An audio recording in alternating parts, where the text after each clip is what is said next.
Bab 101, Orang itu setua hatinya. Penerjemah, Skyfaro Editor, Skyfaro. Dengan kemampuannya, Gu Yuedongtu dapat dengan mudah menemukan kediaman Fang Yuan. Dia mengenakan seragam Master Gu yang jarang dia kenakan, dia mengenakan melilitkan kaki di kakinya dan mengenakan ikat pinggang merah di pinggangnya. Semuanya rapi dan bersih, dan memancarkan sedikit rasa keagungan. Dia menatap Fang Yuan yang perlahan datang dan garis pandangnya jatuh pada ikat pinggang yang terakhir, emosi yang dalam muncul di hatinya. Hanya bakat kelas C tetapi dia telah menembus ke peringkat 2 di usia 16, sungguh mengejutkan. Aku benar-benar tidak tahu bagaimana dia berhasil. Namun, kecepatan cepat ini sebagian besar harus dikaitkan dengan cacing likor. Sayang sekali cacing likor tidak berguna di peringkat 2. Setelah itu, dia melihat senyum tipis tergantung di mulut Fang Yuan. Senyum ini membuat hati Gu Yuedongtu merinding. Kemarahan menyerbu dalam benaknya, anak ini bertindak begitu tenang, apakah dia pikir dia telah menjebakku di dalam telapak tangannya? Fang Yuan perlahan berjalan mendekat dan berhenti di depan Gu Yuedongtu. Dia tahu Gu Yuedongtu pasti ada di sana untuknya. Benar saja, Gu Yuedongtu membuka mulutnya. Fang Yuan, kurasa kita bisa bicara. Apa yang ingin kau bicarakan? Fang Yuan sedikit mengernyit. Gu Yuedongtu tertawa tetapi kemudian membicarakan hal lain. Tahukah kau, aku dulu sama sepertimu. Aku menjadi Gu Master saat berusia 15 tahun. Itu tepat pada saat Wolf Tide, ada banyak korban dan kami, para siswa, juga tidak punya pilihan selain bertarung. Aku memiliki bakat kelas B, aku mencapai tahap awal peringkat 2 pada usia 16 tahun. Tahap atas pada usia 17 tahun dan tahap puncak pada usia 18 tahun. Saat berusia 19 tahun, aku sudah mulai maju ke peringkat 3. Saat itu, aku yakin aku bisa menjadi Gu Master peringkat 3 pada usia 20. Hahaha, aku terlalu sembrono, kupikir aku lebih tinggi dari orang lain dan berpikir aku bisa melakukan apa saja. Aku bahkan berpikir aku maha kuasa, aku sama sekali tidak tahu betapa luasnya langit dan bumi. Itu terjadi saat aku berusia 20 tahun. Aku pergi untuk melakukan misi dan dipukuli oleh guru Gu Desa Siong. Aku hampir mati, tetapi untungnya, tetua balai pengobatan secara pribadi bergerak dan menyelamatkanku. Tetapi setelah kejadian itu, bakatku turun ke kelas C, aku tidak dapat pulih dari keterkejutan ini selama 8 tahun penuh. Petik 2. Pada ulang tahunku yang ke-29, aku mulai melihat kembali diriku dan dunia ini. Aku menemukan bahwa kekuatan satu orang terbatas. Jadi bagaimana jika aku telah menembus ke peringkat 3? Hidup di masyarakat ini, yang terpenting bukanlah kekuatan individu, tetapi hubungan dengan orang lain. Saya memulai hidup baru saat berusia 30 tahun. Saya mengundurkan diri dari garis depan saat berusia 45 tahun. 100 Gu Master mengajukan petisi bersama untuk memilih saya sebagai sesepuh puluhan kali. Meskipun saya hanya memiliki kultivasi tahap puncak peringkat 2, saya tidak dapat mengambil langkah terakhir itu, tetapi itu juga tidak perlu. Saya telah mencapai kesuksesan. Anggota klan memanggil saya sebagai sesepuh tersembunyi. Sebagian besar rekan saya telah meninggal dunia, tetapi hidup saya berjalan lancar. Saya masih memiliki pengaruh pada banyak Gu Master. Setelah memberikan laporan yang panjang, Gu Yuedongtu kembali ke topik utama. Dia menatap Fang Yuan. Mulutnya melengkung ke atas. Fang Yuan, kamu terlalu muda dan tidak berpengalaman, sama seperti saya saat itu. Percaya kamu dapat mencapai apapun dan menyelesaikan semuanya sendiri. Hehe, Gu Yuedongtu menggelengkan kepalanya dan melanjutkan, tetapi ketika kamu memperoleh lebih banyak pengalaman, kamu akan mengerti bahwa manusia adalah makhluk sosial dan bukan makhluk yang menyendiri. Terkadang kita perlu menundukkan kepala dan mundur selangkah. Menjadi orang yang ekstremis dan sombong hanya akan membawa keterasingan dan kehancuran. Aku yakin kamu telah merasakannya, tidak ada kelompok yang akan menerimamu dan semua orang meninggalkanmu. Bahkan jika kamu menerima misi warisan keluarga, apa yang akan terjadi? Sebagai orang yang telah ditinggalkan oleh semua orang, kamu pasti tidak akan memiliki kesempatan untuk menyelesaikan tugas. Menyerahlah. Fang Yuan dengan acuh tak acuh menatap pria parubaya itu, ekspresinya tenang. Aku ingin tahu ekspresi apa yang akan dia tunjukkan jika dia tahu aku memiliki pengalaman 500 tahun. Mata Fang Yuan tidak dapat menahan diri untuk tidak menunjukkan sedikit senyum ketika dia memikirkan hal ini. Sebenarnya, Cara berpikir pamannya telah menjadi konsep hidupnya untuk jangka waktu yang lama di kehidupan sebelumnya. Dengan demikian, dia telah menciptakan sekte setan Bloodwing, mengandalkan sistem dan emosi manusia untuk menciptakan pengaruh yang sangat besar. 10.000 orang akan maju dengan satu panggilannya, merebut sumber daya dan melawan musuh. Namun, ketika ia berhasil mencapai peringkat 6, ia melihat pemandangan yang sama sekali baru. Master Gu hingga peringkat 5 adalah manusia biasa tetapi peringkat 6 adalah abadi. Ketika ia berdiri di ketinggian itu dan melihat dunia, ia tiba-tiba memahami, pengaruh yang sangat besar memang merupakan bantuan yang kuat tetapi pada saat yang sama merupakan beban yang sangat besar.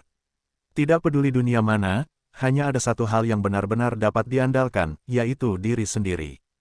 Hanya saja orang-orang seperti itu biasanya lemah. Orang-orang tidak dapat menahan kesepian dan suka mengejar cinta keluarga, persahabatan, dan romansa untuk mengisi jiwa mereka. Mereka menuruti keinginan untuk berkelompok dan takut sendirian.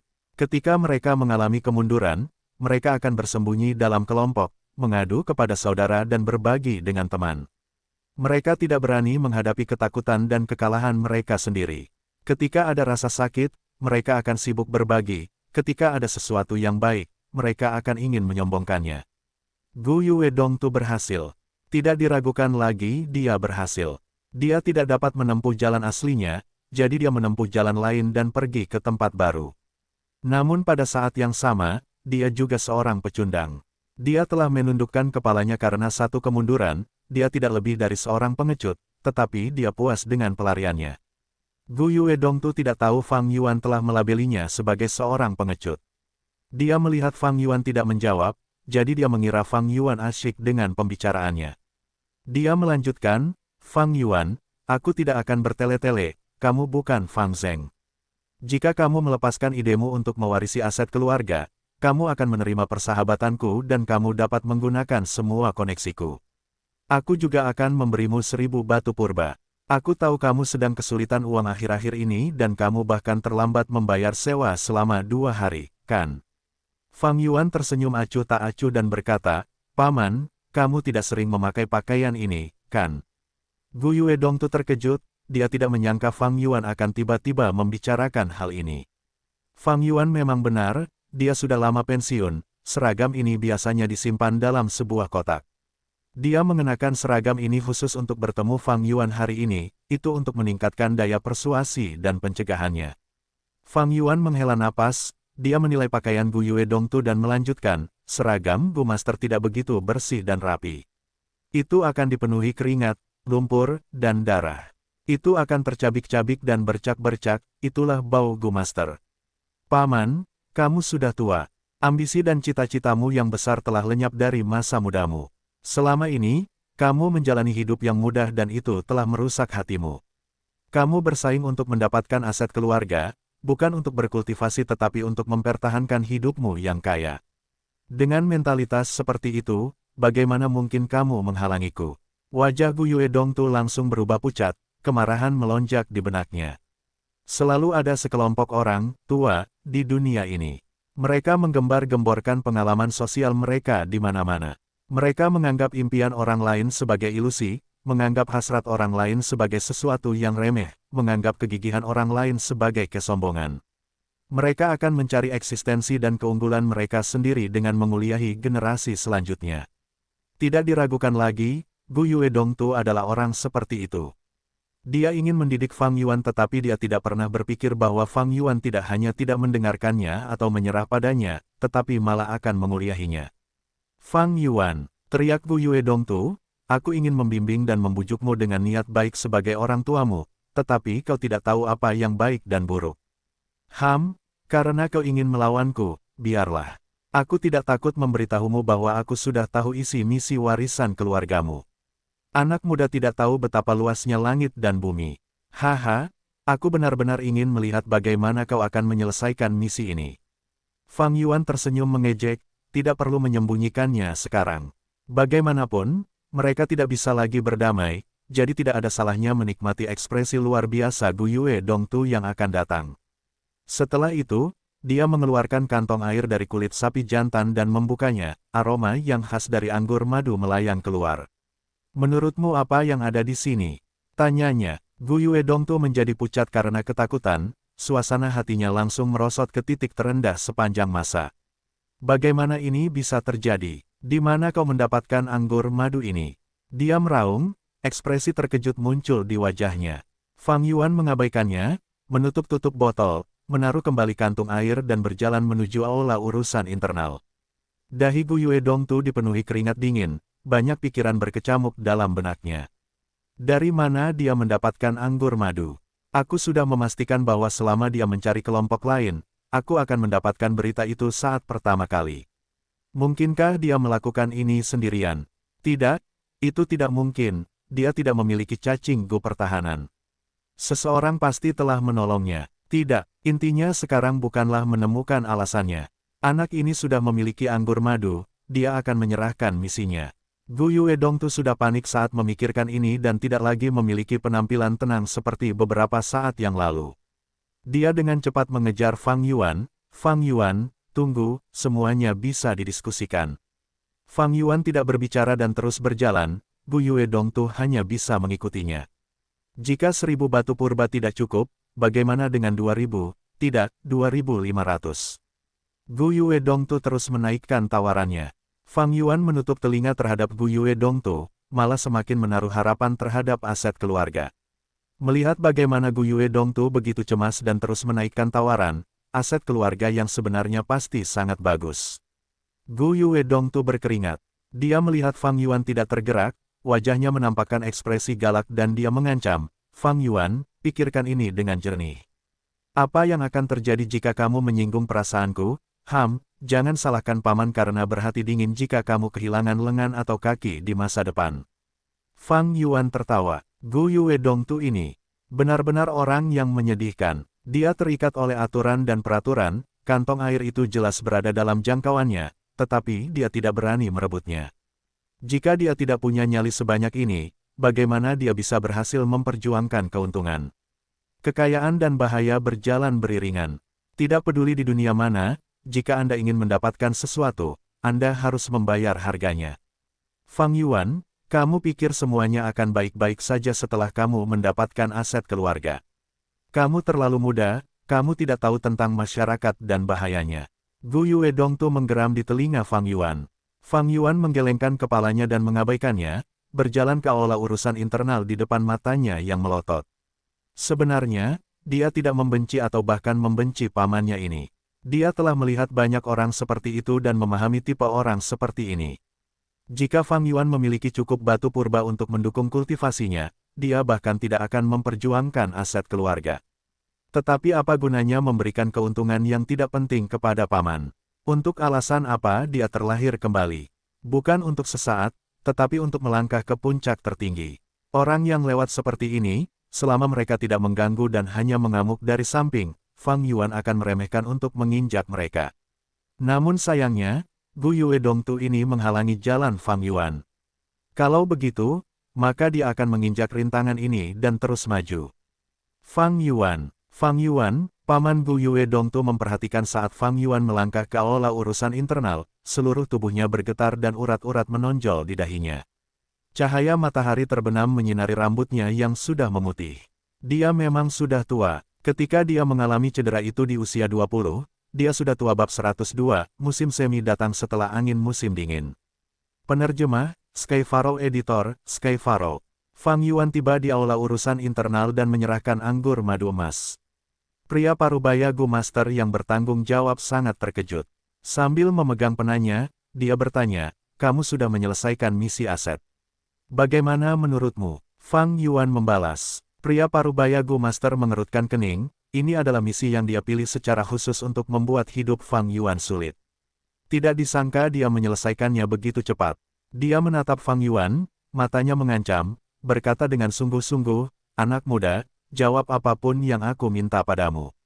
Jika kamu tidak menjawab dengan jujur, itu akan memengaruhi penilaianmu. Izinkan aku bertanya padamu, apakah kamu menyelesaikan misi ini sendirian? Katakan yang sebenarnya, kami akan menyelidikinya secara menyeluruh. Tentu saja aku menyelesaikannya sendiri. Fang Yuan menjawab, bagus, aku akan mencatatnya. Gu Master parubaya itu mencatat sambil tertawa dalam hati, kamu hanya seorang pemula, bagaimana kamu bisa menyelesaikannya sendirian? Laporan palsu seperti itu, klan pasti akan menyelidikinya. Kamu akan mendapat masalah saat itu. Namun tanpa diduga Fang Yuan melanjutkan, namun situasi ini sedikit aneh.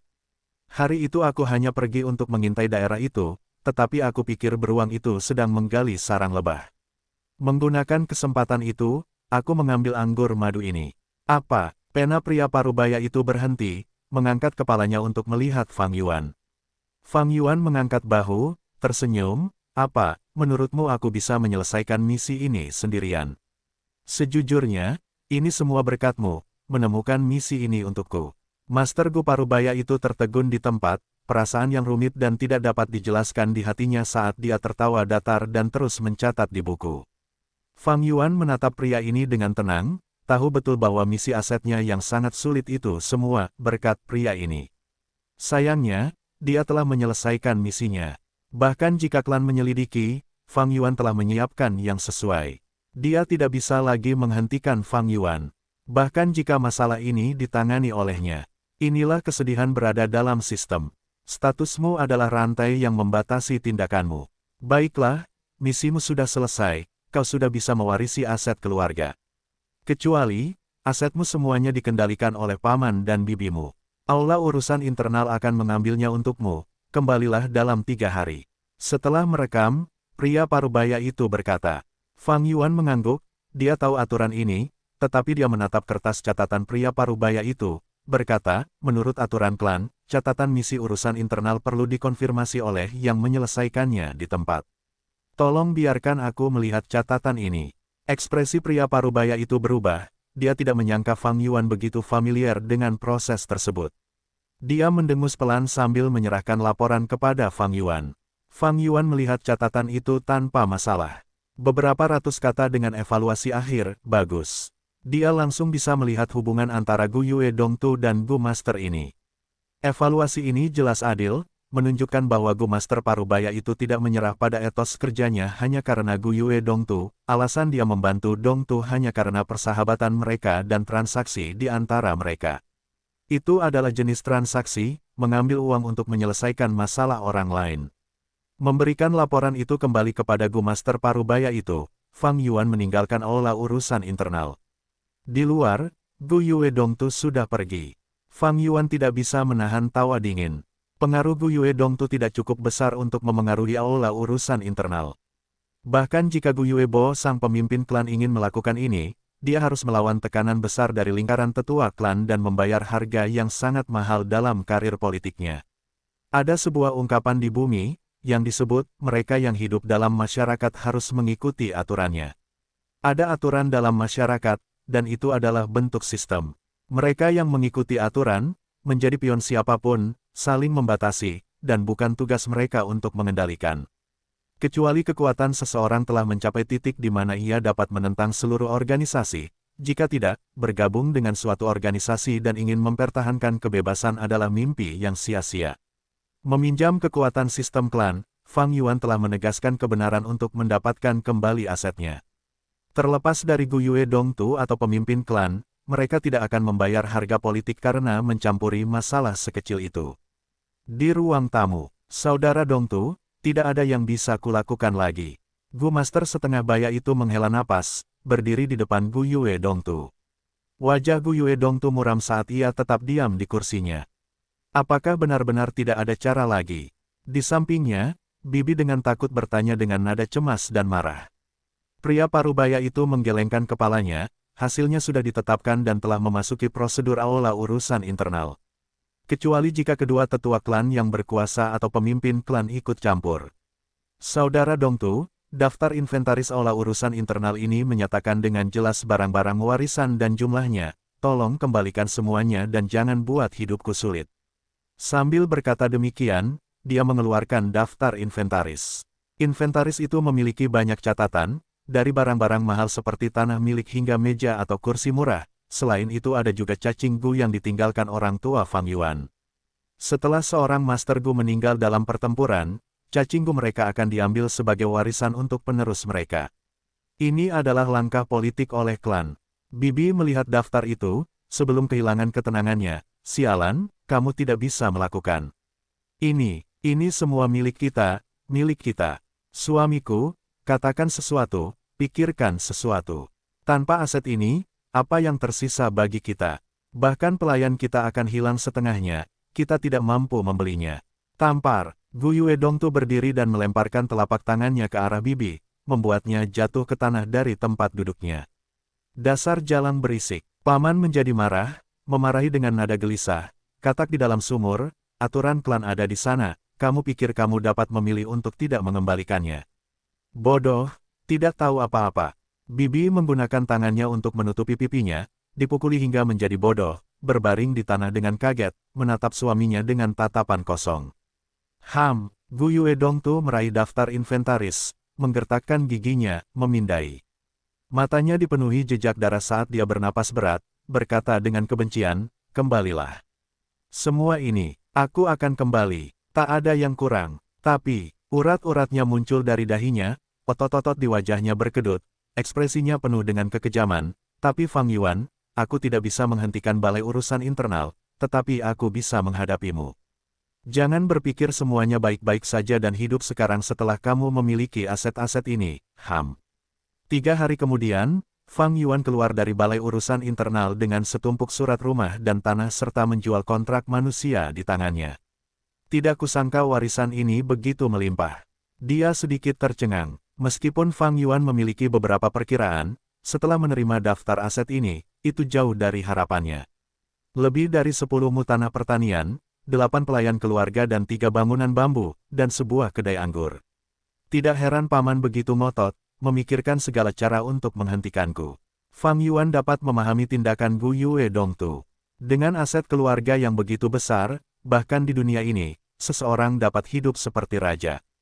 10 mulahan pertanian, 8 pelayan keluarga, sisihkan ini terlebih dahulu. Ketiga bangunan bambu itu adalah aset properti, meskipun hanya disewakan, setiap bulan, jumlah sewanya cukup untuk mendukung budidaya Fang Yuan saat ini.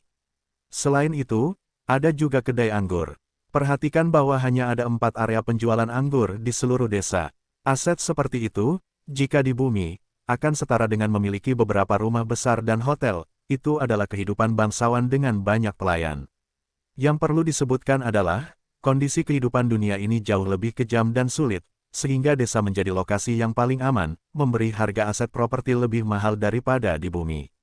Konon, 3 generasi lalu, keluarga Fang saya memiliki seorang tetua klan yang berkuasa dan meninggalkan banyak warisan untuk generasi mendatang. Dengan aset keluarga ini, selain 7 cacing Gu, bahkan jika jumlahnya berlipat ganda, saya masih mampu membelinya. Namun, poin krusialnya bukanlah ini. Ini adalah rumput Gu. Pada titik ini, ada rumput Gu yang tergeletak dengan tenang di telapak tangan Fang Yuan. Rumput itu mungil dan lembut, akarnya berwarna hijau zamrud menyerupai janggut ginseng. Ada beberapa stolon semi-transparan yang seperti batu giok. 9 helai daun berbentuk bulat yang berwarna hijau giok menutupi dan memantulkan satu sama lain, membentuk bentuk piring bundar. Ini adalah rumput vitalitas 9 daun, cacing Gu tingkat 2 tipe penyembuhan. Jika menyangkut penyembuhan normal, itu tidak ada bedanya dengan rumput napas kehidupan. Nilai sebenarnya dari rumput vitalitas 9 daun terletak pada daunnya, setiap daun yang dipetik darinya adalah daun vitalitas. Daun vitalitas juga merupakan jenis rumput Gu. Pada tingkat 1, itu adalah jenis yang dapat dibuang, menghilang setelah 1 kali penggunaan. Ada satu kelemahan lagi, yaitu ketika selembar daun vitalitas digunakan untuk menyembuhkan luka, dalam 1 jam berikutnya, daun vitalitas lainnya tidak lagi memiliki efek penyembuhan pada orang tersebut. Namun, secara keseluruhan, mudah untuk disempurnakan, dan penyembuhan seketika bersama dengan pemberiannya yang mudah menjadikannya teknik penyembuhan paling populer di antara Gu Master tingkat 2.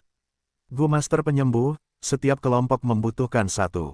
Namun, di saat banyak Gu Master terluka, apa yang dapat dilakukan oleh 1 Gu Master? Jika Gu Master penyembuh adalah orang yang meninggal, atau tersesat, apa yang terjadi pada yang lainnya? Jadi, Gu Master selalu menyiapkan beberapa metode penyembuhan untuk diri mereka sendiri, dan daun vitalitas adalah metode terbaik. Setiap Gu Master yang berkeliaran di luar perlu menyiapkan setidaknya 1 atau 2. Setelah aku memurnikan rumput vitalitas 9 daun, setiap helai daun yang tercabut akan menjadi daun vitalitas. Dengan menggunakan saripati purba untuk disuntikkan ke dalam rumput, aku dapat membuatnya menumbuhkan daun baru. Dengan demikian, rumput vitalitas 9 daun ini dapat dikatakan sebagai tambang emas yang terus bergerak. Aset terpenting dari semuanya, tanpa kecuali. Memiliki rumput vitalitas 9 daun ini adalah jalan bisnis. Di dunia yang berbahaya ini, Gu Master mana yang tidak terluka saat menjalankan misi. Mereka selalu membutuhkan daun vitalitas. Tidak heran Gu Yue Dongtu dikenal sebagai tetua tersembunyi, bahkan setelah dia pensiun bertahun-tahun yang lalu, dia masih memiliki pengaruh besar di luar. Jadi alasannya adalah rumput vitalitas 9 daun ini. Gu Master membutuhkan daun vitalitas, dan Gu Yue Dongtu menjual daun itu. Dengan hubungan seperti itu, tidak diragukan lagi bahwa pengaruhnya tetap ada. Fang Yuan tercerahkan. Hanya di dunia ini hubungan klan diangkat ke tingkat seperti itu, mengekang paman dan bibi. Jika ini bumi, dengan konflik kepentingan seperti itu, Fang Zheng dan aku pasti sudah dibunuh oleh mereka. Ini tidak baik, sepertinya aku akan menghadapi masalah di depan, paman dan bibi tidak akan melepaskannya begitu saja. Petik 2. Tapi aku sudah tumbuh dengan kultivasi peringkat 2. Jika mereka ingin berurusan denganku dan juga mempertimbangkan peraturan klan, mereka akan sangat dibatasi. Terlepas dari apa yang mereka lakukan, tunjukkan saja padaku apa yang kau punya. Menghadapinya sebagaimana adanya, aku akan menangani mereka semua. Fang Yuan berjalan di jalan, matanya berkilauan dengan cemerlang. Hembusan angin musim dingin bertiup di wajahnya. Masih jauh dari musim semi, tetapi Fang Yuan tahu bahwa musim semi, awal kehidupan barunya telah tiba. Bab 103, semakin besar ambisimu, semakin kecil dunia ini. Penerjemah, Skyfaro Editor, Skyfaro. Kedai anggur itu tidak besar, tetapi lokasinya bagus, berada di sisi timur desa dekat gerbang timur. Arus orang paling banyak di gerbang timur dan utara. Jadi, bisnis kedai anggur itu cukup bagus baik siang maupun malam. Tuan muda, silakan duduk. Seorang lelaki tua menundukkan kepalanya ke arah Fang Yuan. Beberapa pelayan membersihkan bangku dan meja sambil tersenyum menyanjung ke arah Fang Yuan. Fang Yuan menggelengkan kepalanya. Dia tidak duduk, tetapi berjalan mengelilingi kedai, mengukur semuanya. Dia berpikir dalam hati, ini kedai anggurku. Kedai anggur ini hanya memiliki satu lantai, tetapi memiliki gudang bawah tanah. Ubin hitam besar dan persegi menutupi lantai. Ada 8 meja persegi, 2 meja diletakkan di dinding dan 6 meja lainnya dikelilingi oleh 4 bangku. Sebuah meja penjualan berwarna coklat tua dan panjang dapat terlihat segera setelah memasuki kedai anggur. Ada kertas, kuas, batu tinta, dan juga sempoa di meja tersebut. Di belakang meja tersebut terdapat lemari minuman keras tempat. Berbagai ukuran toples anggur dipajang. Beberapa di antaranya adalah toples anggur besar dari tembikar hitam, dan beberapa lainnya adalah botol anggur porselen kecil dan cerah. Fang Yuan berjalan-jalan sesuka hatinya, lelaki tua dan para pelayan tidak berani duduk, mereka hanya bisa mengikuti dari belakang. Mereka gelisah, berita tentang pergantian tuan tanah terlalu tiba-tiba. Tuan tanah sebelumnya, Gu Yue Dongtu, licik seperti hantu, dia tegas dan keras, mereka berada di bawah banyak tekanan. Anak laki-laki di depan mereka ini benar-benar mampu mengambil alih kedai anggur dari tangan Gu Yue Dongtu. Metode perampasan seperti itu mengejutkan. Jadi tatapan orang-orang ini ke arah Fang Yuan membawa kegelisahan dan ketakutan. Fang Yuan tiba-tiba berhenti, bagus. Tapi toko ini agak kecil. Orang tua itu segera melangkah maju dan membungkuk untuk menjawab, Tuan muda, kami mendirikan gudang di luar setiap musim panas dan menata meja serta bangku. Namun sekarang musim dingin dan anginnya sangat dingin, tidak ada yang mau duduk di luar meskipun kami mendirikan gudang. Jadi kami merobohkannya. Fang Yuan menoleh sedikit. Dia melirik orang tua ini, Anda pemilik toko. Orang tua itu membungkukkan pinggangnya lebih rendah dan berkata dengan lebih hormat, saya tidak berani, saya tidak berani. Tuan muda, kedai anggur ini milik Anda, siapapun yang Anda pilih sebagai pemilik toko adalah pemilik toko. Fang Yuan mengangguk lalu melirik para pelayan, mereka semua tampak kompeten. Jika di bumi, dia pasti khawatir pemilik toko dan pelayan ini akan bekerja sama dan bersekongkol melawannya, sang pemilik. Namun di dunia ini, para Master Gu sangat hebat dan berkuasa, membunuh manusia hanya butuh pikiran. Bahkan jika paman dan bibi menghajar mereka, manusia ini tidak akan berani melawan Fang Yuan. Baiklah, bawakan buku-buku akuntansi dan bawakan aku sepoci teh. Fang Yuan duduk. Baik, Tuan Muda. Pemilik toko dan pelayan itu bergerak cepat. Ada sebanyak 16 buku akuntansi, dan setiap buku menggunakan kertas bambu yang berwarna hijau muda. Kertas bambu lebih rapuh daripada kertas suan dan cocok untuk suasana lembab di perbatasan selatan. Fang Yuan dengan santai mengambil beberapa buku dan membacanya sekilas, sesekali mengajukan beberapa pertanyaan. Pemilik toko itu segera menjawab, tak lama kemudian, dahinya dipenuhi keringat. Fang Yuan telah menciptakan sekte iblis Bloodwing dan mengajar banyak orang di kehidupan sebelumnya. Dia kaya akan pengalaman dan matanya tajam. Orang lain mungkin akan bingung dan terpesona saat melihat buku-buku akuntansi, namun di matanya, semua hal yang meragukan itu sejelas kristal. Kedai anggur ini adalah aset terbesar kedua setelah rumput vitalitas 9 daun, Fang Yuan tentu saja ingin memegangnya erat-erat. Hanya ada beberapa masalah kecil dalam buku rekening yang dapat dikaitkan dengan kesalahan dan kelalaian. Orang-orang fana ini tidak berani bersikap lancang. Namun, ketika Fang Yuan membalik halaman terakhir, dia melihat bahwa pendapatan bulan ini telah diambil oleh Gu Yue Dongtu. Tuan Muda, Tuan Tanah sebelumnya mengambilnya sendiri. Kami tidak berani menolak, jawab si penjaga toko sambil menyeka keringatnya. Tubuhnya yang tua sudah gemetar dan wajahnya menjadi sangat pucat. Fang Yuan terdiam, dia meletakkan buku rekening di atas meja dan melirik si penjaga toko. Si penjaga toko segera merasakan tekanan yang sangat besar seolah-olah ada gunung yang menekannya. Dia ketakutan setengah mati, berlutut di tanah. Melihat si penjaga toko berlutut, para pelayan juga dengan cerdik berlutut satu persatu. Fang Yuan duduk dengan tenang dan mengalihkan pandangannya ke arah mereka. Para pelayan langsung merasa seperti berada di dunia es, mereka tidak bisa menahan aura Fang Yuan. Mereka, semua terdiam. Bagi orang-orang fana ini, pekerjaan di kedai anggur itu stabil dan aman, pekerjaan yang ideal.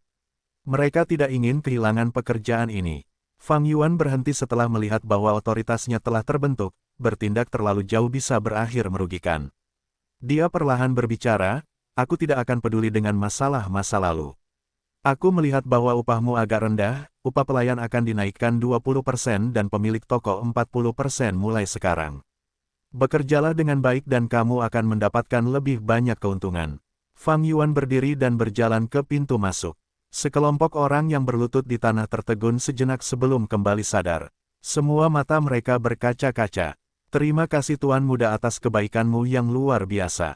Tuan Muda penyayang, kami pasti akan bekerja sekuat tenaga. Tuan Muda, Anda adalah dermawan kami, mohon jaga diri. Suara tangisan terdengar dari belakang, ada juga suara dahi yang membentur ubin hitam karena terus-menerus bersujud. Gunakan kekuatan di samping belas kasihan, ini adalah satu-satunya cara atasan mengendalikan bawahannya di dunia manapun. Kekuatan adalah fondasinya dan di bawah kekuatan ini, kebaikan sekecil apapun akan diperbesar berkali-kali lipat. Manfaat tanpa kekuatan hanya akan memberikan gelar orang Samaria yang baik.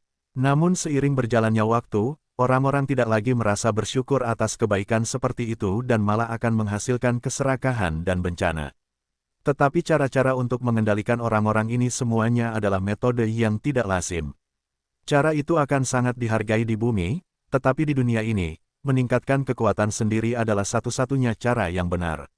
Tidak, bahkan di bumi, kekuatan adalah yang utama. Fang Yuan memikirkan leluhur Kekaisaran Merah-Merah. 1. Pada masa itu, leluhur Kekaisaran Merah-Merah telah melalui dan mengalami cobaan dan dia telah sampai pada suatu kesimpulan, kekuatan politik berasal dari senjata. Ini adalah kebenaran yang telanjang, kekuatan adalah fondasi dari setiap kekuatan politik. Apa yang disebut otoritas hanyalah aksesori untuk kekuatan.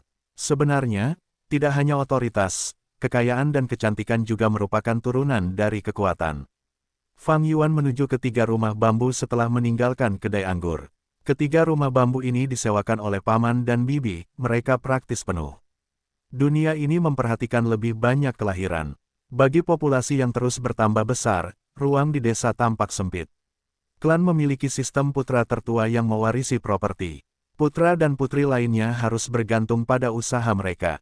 Bahkan jika banyak orang mengandalkan politik klan untuk mendapatkan bagian kecil dari aset keluarga dan bekerja keras di luar, mereka mungkin tidak akan mampu menabung cukup banyak untuk membeli rumah bambu seumur hidup mereka. Di satu sisi, memelihara gu menghabiskan banyak biaya dan di sisi lain, desa memiliki lahan terbatas, sehingga harga rumah menjadi sangat mahal. Mereka secara alami dapat membangun rumah di luar desa, tetapi itu tidak aman. Binatang buas dan ular akan selalu berkeliaran dan dapat menyusup ke dalam rumah. Yang terpenting, setiap kali terjadi gelombang binatang buas, semua rumah di luar desa akan hancur. Memperluas desa adalah satu-satunya cara untuk menyelesaikan masalah ini. Namun, perluasan wilayah berarti area yang harus dipertahankan akan bertambah dan desa tidak akan mampu bertahan dari serangan gelombang binatang buas. Selain itu, jika areanya besar, maka akan sulit untuk berjaga dan mencari Master Gu yang menyusup dari desa lain. Desa Guyue telah diperluas beberapa kali dalam sejarah tetapi telah dihancurkan oleh gelombang binatang buas. Setelah belajar dari pelajaran ini, ukuran desa saat ini sudah menjadi yang terbesar. Fang Yuan membacanya sekilas dan setelah memahami beberapa situasi, dia sudah mendapatkan gambarannya. Ketiga rumah bambu ini dioperasikan dengan sangat baik oleh paman dan bibi. Sewanya juga disesuaikan untuk mendapatkan lebih banyak keuntungan, jadi dia mungkin membiarkannya berjalan seperti itu. Dia menghitung bahwa pendapatan dari ketiga rumah bambu ini tidak sebanyak kedai anggur tetapi perbedaannya tidak banyak. Situasi keseluruhan jauh lebih baik dari harapan awal Fang Yuan. Sehari sebelum kemarin, dia tidak punya apa-apa dan menjadi sangat miskin sehingga jumlah batu purbanya bahkan tidak mencapai 5. Namun sekarang, tiba-tiba, dia naik ke daftar orang terkaya di klan. Para penyewa wanita di rumah-rumah sewaan ini semuanya adalah Master Gu wanita peringkat 2 yang sedang dalam kesulitan. Setelah mengetahui identitas Fang Yuan, tatapan mereka ke arahnya berubah menjadi penuh cinta. Jika mereka bisa dekat dengan Fang Yuan dan menikahinya, maka mereka tidak perlu lagi terburu-buru menghadapi bahaya, hidup mereka akan lancar dan stabil. Kehidupan seperti itulah yang mereka kejar dan gunakan semua kekuatan mereka untuk memperjuangkannya. Artinya, jika Fang Yuan mau, dia bisa pensiun dan menjalani kehidupan yang kaya seperti pamannya dulu. Dengan ketukan jari, banyak Master Gu wanita akan berbondong-bondong mendatanginya. Tapi bukan itu yang aku inginkan. Fang Yuan berdiri di lantai 2 rumah bambu, membiarkan tatapan provokatif para Master Gu wanita jatuh ke tubuhnya. Dia mengerutkan kening sambil memegang pagar dan menatap jauh. Jauh di sana, hamparan pegunungan hijau terus berlanjut, tampak seperti raksasa yang sedang tidur dengan langit biru keabu-abuan sebagai selimutnya. Sungai-sungai yang tak berujung dan bumi yang tak terbatas, kapan aku bisa bergerak tanpa hambatan di atasnya? Di tengah angin perubahan, naga dan ular bangkit dari daratan, kapan aku bisa memandang rendah semua makhluk hidup? Sejak kelahiran kembali, aku telah hanyut bersama ombak seperti rumput bebek yang tak berakar.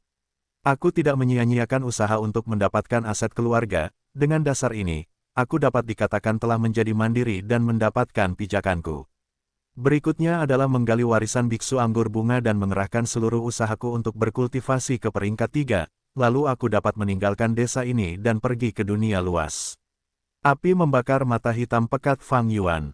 Gunung Qingmao adalah salah satu dari gunung yang tak terhitung jumlahnya di perbatasan selatan. Dan perbatasan selatan hanyalah sudut dunia ini. Terlalu kecil. Terlalu kecil.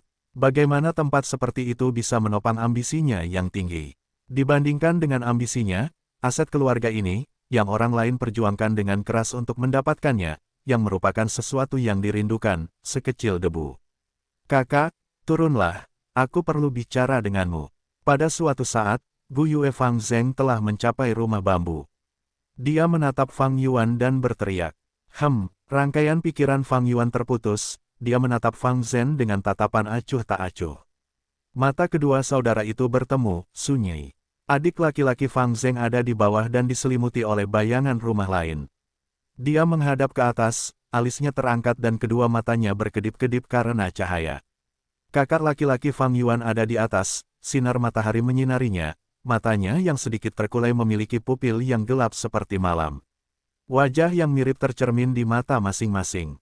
Mengenai penampilan adik laki-lakinya, Fang Yuan tidak terkejut. Fang Zeng adalah senjata paman dan bibi untuk memperjuangkan aset keluarga. Namun, lalu kenapa? Fang Yuan menunduk menatap Fang Zeng, mendesah dalam hati. Bakat yang bagus, tetapi tidak lebih dari sekadar pion, sungguh. Tidak penting. 1. Itu merujuk pada Ketua Mao. Menulis namanya secara langsung dalam teks bahasa Mandarin tampaknya tabu. 2. Long Si Qilu itu sejalan dengan makna, gempa bumi akan terjadi, dan semua jenis makhluk hidup merasa gelisah dan tidak nyaman, mereka mulai bergerak dengan lincah. Itu adalah deskripsi visualisasi bab 104, mau beli cacing minuman keras. Penerjemah, Skyfaro Editor, Skyfaro. Akhirnya, Fang Yuan tidak turun ke bawah, dan saudaranya tidak naik ke atas. Keduanya bersikeras, dan jarak antar lantai menunjukkan bahwa jarak antara kedua saudara itu semakin melebar. Pembicaraan itu tidak lancar. Kakak, kau keterlaluan. Tidak kusangka kau orang seperti itu. Di lantai bawah, Fang Zheng berdiri, alisnya berkerut kencang saat dia berteriak. Fang Yuan tidak marah, tetapi tertawa ringan. Oh, orang macam apa aku ini? Kakak, Fang Zheng mendesah dalam-dalam, setelah orang tua kita meninggal, paman dan bibi mengadopsi kita. Mereka memiliki rasa terima kasih karena membesarkan kita. Tidak kusangka kau begitu tidak berperasaan, membalas budi dengan balas dendam. Kakak, apakah hatimu terbuat dari batu? Mengatakan demikian, nada bicara Fang Zheng sedikit gemetar. Aneh sekali, warisan ini memang milikku, apa yang bisa dikatakan tentang balas dendam dan kebaikan? Fang Yuan membalas dengan tidak bersemangat. Fang Zheng menggertakkan giginya, mengakui, iya, aku tahu, warisan ini dari orang tua kita. Tapi kamu tidak bisa mengambil semuanya, kamu setidaknya harus meninggalkan sebagian untuk bibi dan paman agar mereka bisa menikmati hidup mereka di masa pensiun, kan? Dengan melakukan itu, kamu benar-benar membuat hati kami kecewa, kamu membiarkanku memandang rendah dirimu. Berhenti sejenak, dia melanjutkan, apakah kamu pernah kembali ke rumah untuk melihat kondisi kehidupan mereka sekarang? Setengah dari pembantu di rumah sudah di PHK, mereka tidak mampu membiayainya. Kakak, bagaimana kamu bisa begitu kejam? Mata Fang Zheng merah, mencengkeram tinjunya, dia berteriak pada Fang Yuan. Fang Yuan tertawa dingin, dia tahu bahwa paman dan bibi telah mengendalikan aset selama bertahun-tahun dan pasti telah mengumpulkan kekayaan yang sangat besar. Bahkan jika tidak demikian, hanya dengan keuntungan di akhir bulan dari kedai anggur, mereka akan mampu membiayai semua pembantu itu. Mereka hanya berpura-pura miskin sehingga Fang Zheng akan datang dan mencari masalah. Fang Yuan menggunakan tatapannya untuk menilai Fang Zheng dan berkata langsung, adikku yang manis, jika aku bersikeras tidak mengembalikan aset, apa yang bisa kau lakukan? Meskipun kau berusia 16 tahun, kau telah mengakui mereka sebagai orang tua, jangan lupakan itu. Kau telah kehilangan hak atas warisan. Aku tahu, tatapan Fang Zheng memiliki cahaya ilahi, itulah sebabnya aku di sini untuk menantangmu dalam tantangan perang tertulis 1. Di arena, mari kita bertanding untuk menentukan kemenangan, jika aku menang, kembalikan sebagian aset keluarga kepada ibu dan ayah. Pertarunganku di dunia ini seperti kompetisi seni bela diri di bumi. Di antara anggota klan, jika mereka memiliki konflik yang tidak dapat diselesaikan, mereka dapat menggunakan metode ini untuk menyelesaikan masalah. Ada banyak jenis pertarungan Gu, 1 lawan 1, 2 lawan 2, pertarungan seni, pertempuran kekuatan, dan pertempuran hidup dan mati. Tentu saja, Fang Yuan dan Fang Zheng tidak akan begitu serius untuk bertarung sampai mati jika mereka bertarung dengan Gu. Melihat ekspresi tekad saudaranya, Fang Yuan tiba-tiba tertawa, sepertinya sebelum ini, paman dan bibi secara khusus memberitahumu ya. Tapi, sebagai seseorang yang pernah kalah dariku sebelumnya, kamu begitu yakin bisa mengalahkanku. Fang Zheng menyipitkan matanya, dengan enggan memikirkan apa yang terjadi belum. Lama ini, penghinaan di arena. Sejak saat itu, setiap kali dia memikirkannya, amarah akan bangkit dari hatinya.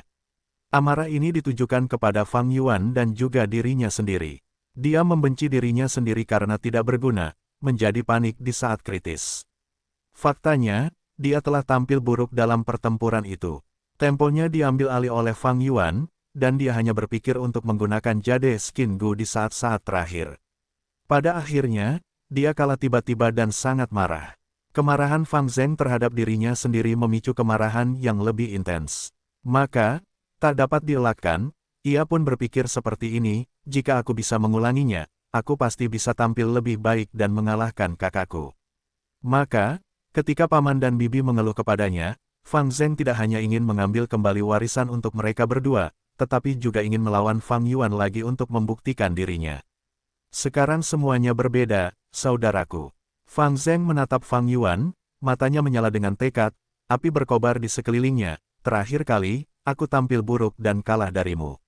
Kali ini, aku telah berhasil menyempurnakan cacing gu tingkat 2 pakaian bulan. Kau tidak dapat menghancurkan pertahananku lagi. Sambil berkata demikian, ia mengeluarkan kabut biru muda yang samar-samar di sekujur tubuhnya. Kabut itu menyelimutinya, dan dalam kabut itu, akhirnya terbentuk menjadi pita panjang yang mengambang. Pita itu melingkari pinggangnya dan melingkari kedua anggota tubuhnya. Bagian tengah pita itu melayang di atas kepalanya, menyebabkan Fang Zheng mengeluarkan semacam napas magis yang anggun dan misterius. Memang, itu adalah pakaian bulan, sungguh bodoh, memperlihatkan kartu trufmu seperti itu. Fang Yuan berdiri di tangga, melihat pemandangan ini, tatapannya berbinar. Moon Raimen adalah cacing gu peringkat 2 dengan sifat defensif. Meskipun pertahanannya sedikit lebih rendah dari White Jade Gu, itu dapat membantu yang lain dalam bertahan dan memiliki kontribusi yang lebih besar terhadap pertarungan kelompok kecil. Dengan gu ini di tangannya, Fang Yuan benar-benar tidak dapat menghancurkan pertahanan Fang Zheng dengan tinjunya yang kosong. Mengirim tinju itu seperti memukul kapas, benar-benar kehilangan kekuatan kinetiknya. Bahkan jika dia menggunakan Moonlight Gu, dia tidak dapat menerobos kecuali itu adalah Monglao Gu. Jadi jika Fang Zheng ingin bertarung dan mengundang Fang Yuan ke pertempuran Gu, menurut aturan klan dia harus menerimanya. Tanpa mengungkapkan White Jade Gu, Fang Yuan mungkin benar-benar kalah. Nilai A adalah nilai A, dan dengan didikan pemimpin klan, Fang Zheng tumbuh dengan cepat.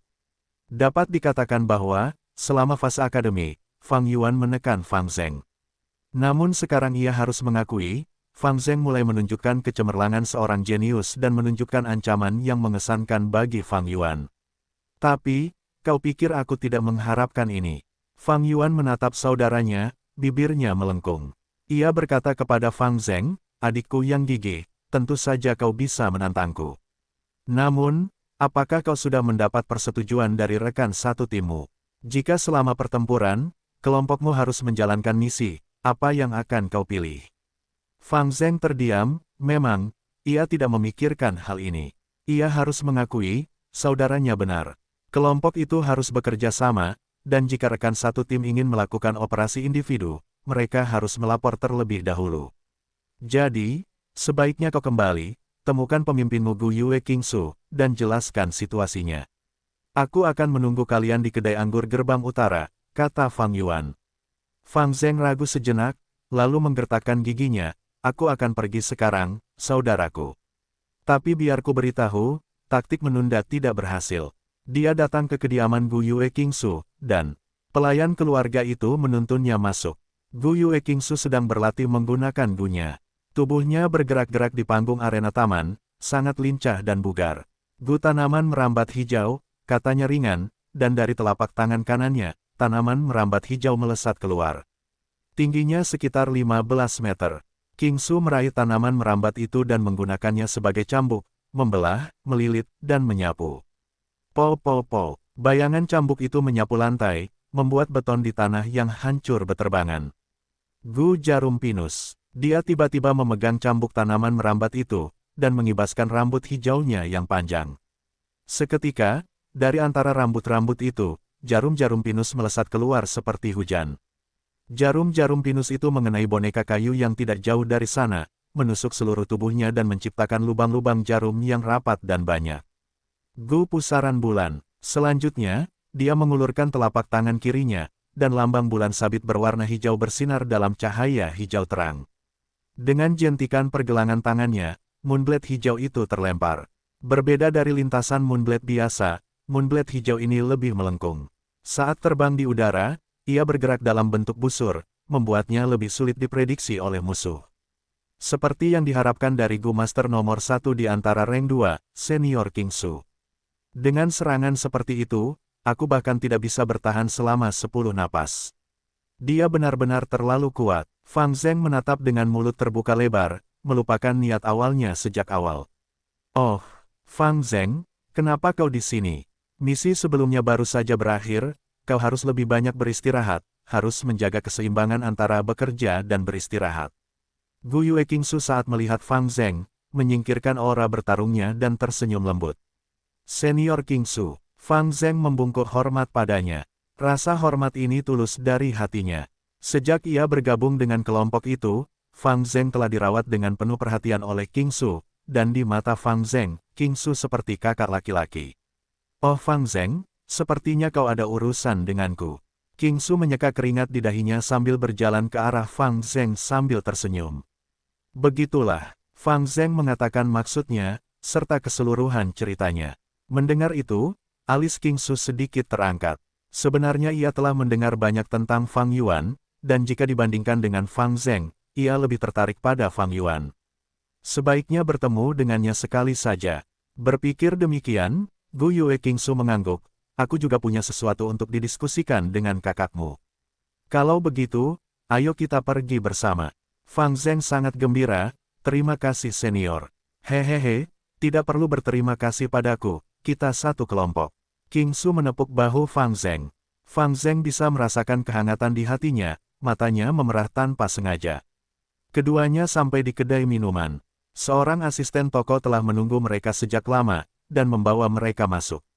Di atas meja persegi di dekat jendela, ada beberapa lauk pauk dan 2 cangkir anggur, serta sebotol anggur.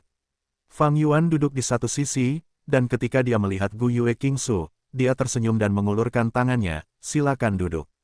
Gu Yue Qingsu mengangguk ke Fang Yuan.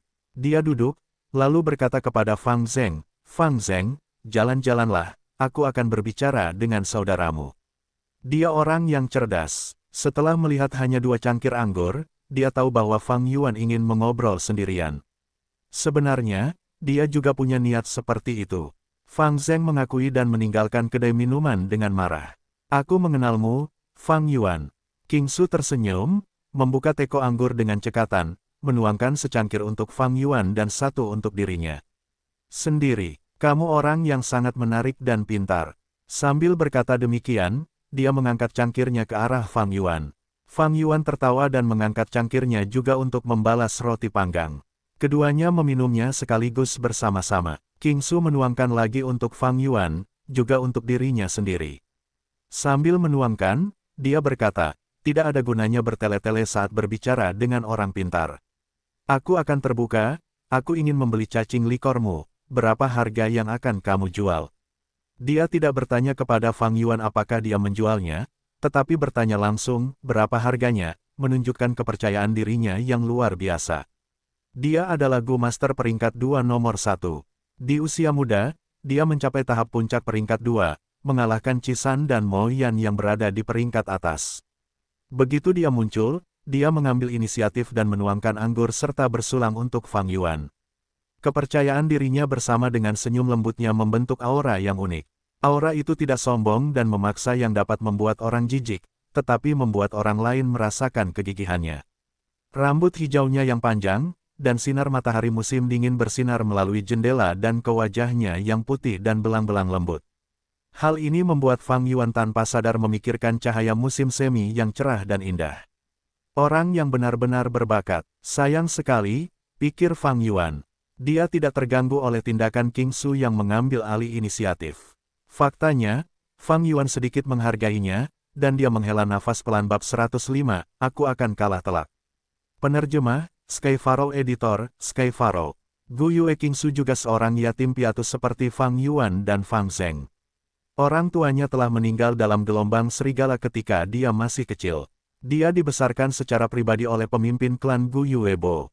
Setelah dia diuji untuk memiliki bakat kelas B, dia menerima bimbingan pribadi dari Gu Yuebo.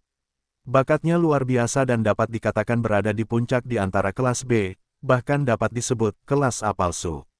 Gu Yuebo telah membesarkannya sebagai kandidat pemimpin klan.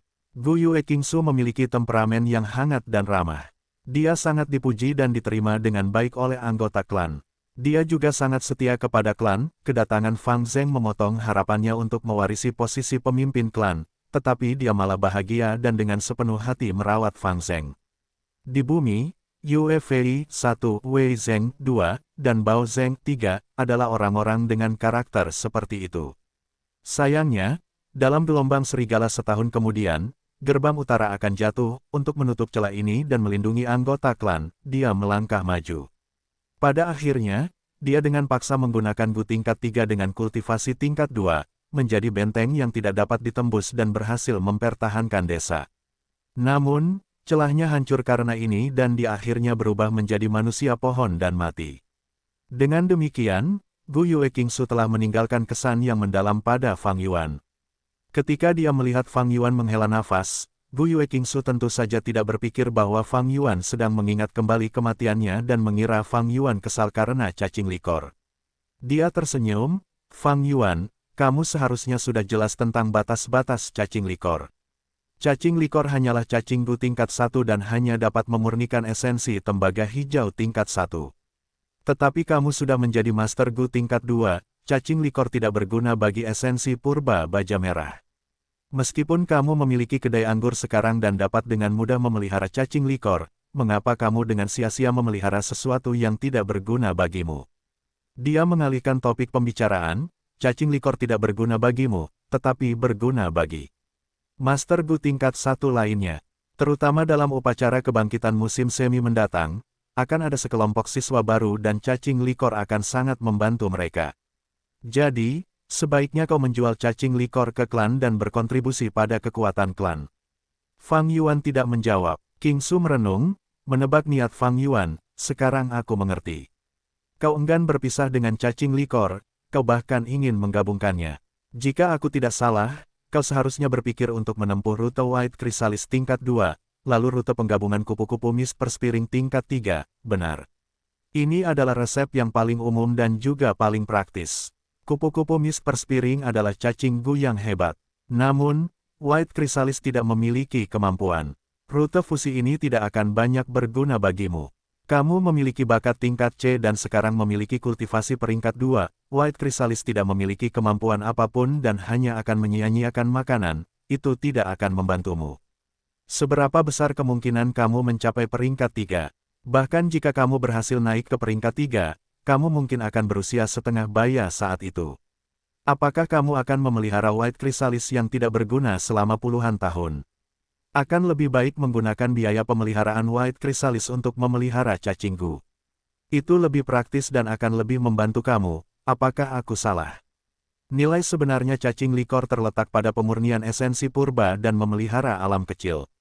Jika kamu melakukan fusi ini, kamu hanya akan memperlakukan cacing likor sebagai material, bukankah itu sangat disayangkan? Semua cacing Gu hanya memiliki satu kemampuan. Misalnya, Spring Autumn Cicada adalah Gu tingkat 6, tetapi hanya memiliki kemampuan kelahiran kembali. Cacing Gu baru yang berasal dari fusi biasanya mengambil kemampuan dari satu cacing Gu dan meningkatkannya.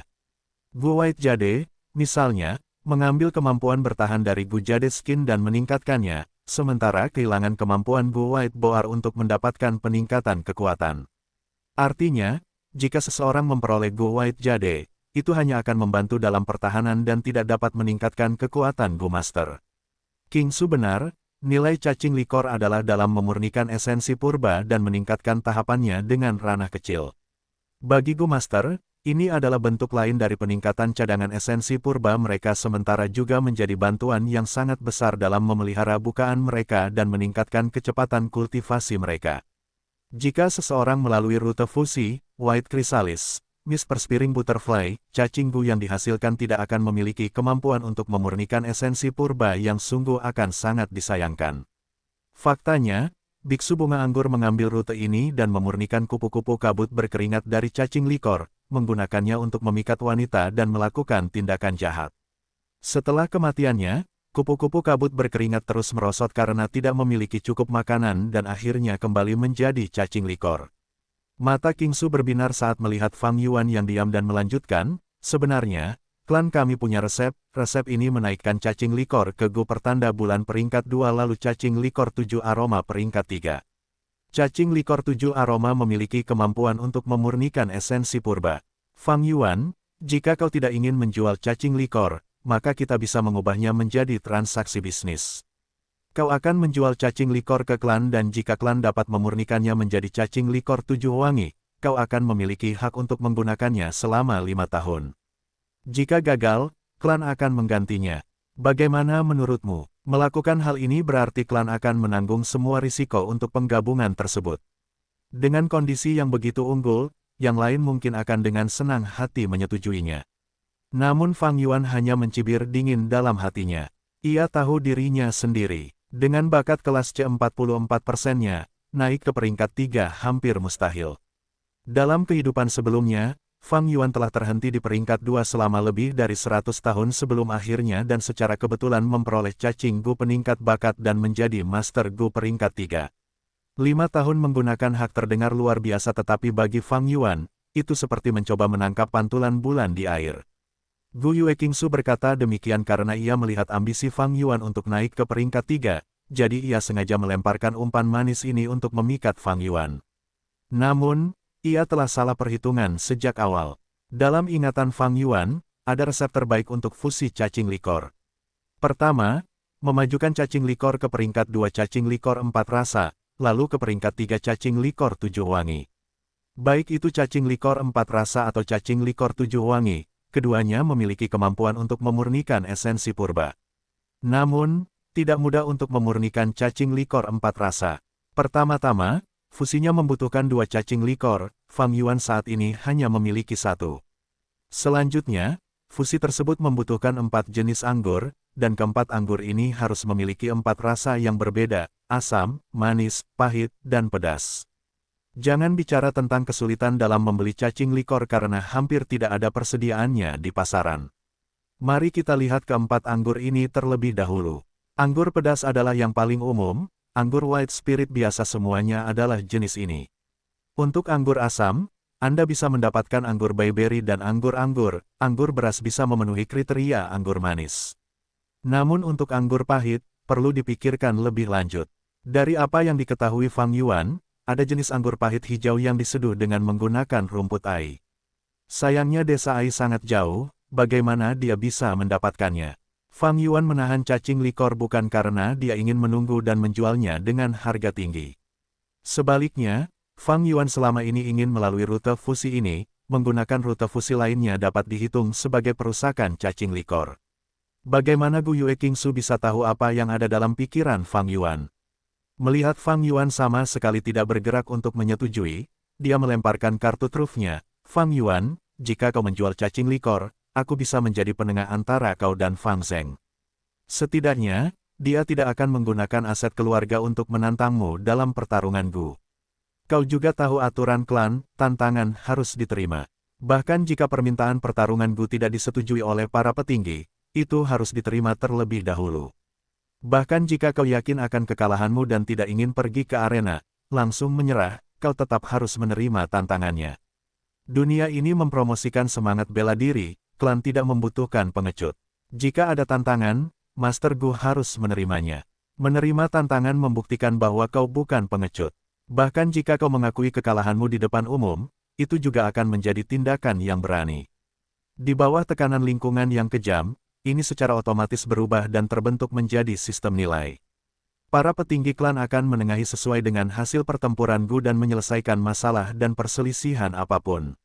Dasar dari pertarungan Gu adalah harus ada alasannya. Penantang harus benar dan tantangannya harus masuk akal, atau kedua belah pihak dapat membuat kesepakatan yang mirip dengan taruhan, barulah pertarungan Gu disetujui. Permintaan Fang Zheng untuk bertarung Gu masuk akal dan adil, itu akan disetujui. Jika ini terjadi, apapun hasilnya, entah kalah atau menang, akan dinilai oleh para tetua. Menurutmu siapa yang akan di pihak para tetua antara kamu dan Fang Zheng? Senyum Qingsu semakin lebar, dia menatap Fang Yuan dengan tatapan membara dan terus memberi tekanan. Fang Yuan, jika kamu menang, kamu hanya perlu memberikan sedikit aset keluarga. Tetapi jika kamu menjual cacing likor kepada klan, kamu akan berkontribusi pada klan. Klan akan mengingatmu. Aku juga dapat menjamin bahwa Fang Zheng tidak akan pernah menantangmu atas dasar aset keluarga. Implikasinya adalah bahwa Fang Zheng masih dapat menantang Fang Yuan dengan alasan yang berbeda. Ini adalah salah satu hal yang akan membuat Gu Yue Qingsu dan Gu Yue Bo senang melihatnya. Mereka berharap Fang Zheng akan mengalahkan Fang Yuan dan menghancurkan bayangan di hatinya untuk membangun kepercayaan dirinya. Fang Yuan tiba-tiba tersenyum, dia telah mendengarkan celoteh Gu Yue Qingsu sejak awal. Dan sekarang, dia akhirnya berbicara. Kamu pikir aku akan kalah jika kita bertarung? Fang Yuan bertanya pada King Su. King Su juga tersenyum, pertarungan penuh dengan variasi, tidak ada yang bisa meramalkan apa yang mungkin terjadi. Namun, aku perlu mengingatkanmu, Fang Zheng telah menyempurnakan Gumon Veil peringkat 2, kamu tidak akan memiliki banyak keuntungan. Hahaha, Fang Yuan menggelengkan kepalanya, dan senyum di wajahnya menjadi lebih besar. Aku akan kalah, aku pasti akan kalah. King Su menatap kosong. Fang Yuan menatap matanya dan melanjutkan, bukan hanya aku akan kalah, aku bahkan akan kalah dengan sangat menyedihkan. Aku akan menyerahkan semua warisan orang tuaku, dan sejak saat itu aku akan tidur di jalanan dan mengemis di desa. Kau, Gu Yue. King Su cerdas, dia mengerti maksud sebenarnya dari Fang Yuan. Ekspresinya menjadi serius, tidak lagi percaya diri dan anggun. Kata-kata Fang Yuan hanyalah ancaman belaka. Fang Zheng diangkat sebagai pemimpin klan berikutnya, jika diketahui bahwa dia telah mengakui orang lain sebagai orang tuanya, menggunakan kultivasi dan bakatnya untuk menggertak kakak laki-lakinya, merebut warisan, maka reputasinya akan hancur. Bahkan di bumi, orang yang melakukan ini akan dipermalukan dan dicemooh oleh orang-orang. Apalagi di dunia ini di mana nilai-nilai cinta keluarga diangkat ke tingkat yang sama sekali baru. Tidak akan ada artinya jika Fang Zheng ingin menjadi iblis. Tetapi dia akan menjadi pemimpin klan, pemimpin jalan yang benar, dan itu berarti dia harus menjunjung tinggi kebajikan dan menghargainya.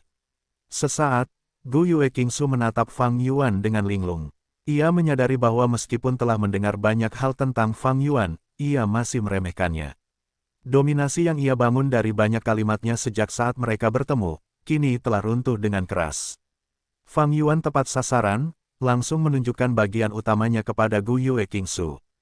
Jika itu orang lain, Fang Yuan akan berbicara dengan cara yang berbeda. Namun, Gu Yue. King Su adalah seseorang yang sangat setia kepada klan dan dalam kehidupan Fang Yuan sebelumnya, ia lebih suka mengorbankan dirinya untuk melindungi klan. Jadi, ia tidak punya pilihan selain khawatir karena ancaman Fang Yuan. Namun, ia segera tenang, matanya menatap Fang Yuan saat ia berbicara dengan gigi terkatup, tapi kau tidak akan melakukan ini.